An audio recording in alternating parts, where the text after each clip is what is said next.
mi guardi con gli occhi dell'amore. Riva del Sile tra Palazzo Rinaldi e le Mura, pescatori e allievi per un giorno alle prese con canne, ami e trote. Si rinnova in pieno centro città l'esperienza offerta a una ventina di persone diversamente abili dall'Associazione Pescatori del Sile in una location nuova e più comoda offerta dal comune. La pesca è andata anche bene, quindi c'è molta soddisfazione. Abbiamo scelto questo sito perché è il più sicuro e il più rappresentativo della città di Treviso. Abbastanza bene, dai. Siamo soddisfatti. Ne ho presa una, ma perché sono arrivato un po' in ritardo. Diciamo che ho avuto un po' di fortuna all'ultimo. Com'è, è stato divertente? Sì, È una bella esperienza che rifarebbe? sì. Ti piace questa attività, la pesca? Sì, tanto. E sei riuscita a pescare qualcosa? 3 pesci.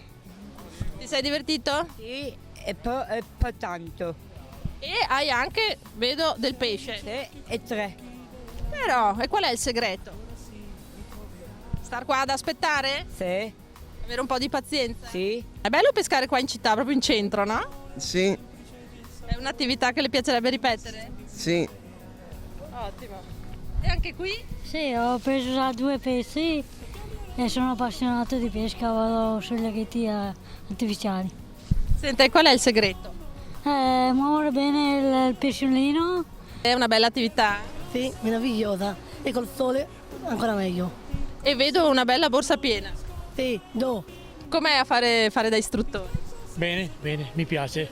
Mi piace, è una cosa che non si può descrivere. Quest'anno abbiamo avuto la disponibilità da parte del comune di usare questa location che è sicuramente più idonea perché i ragazzi sono più sicuri, più tranquilli, una soddisfazione incredibile.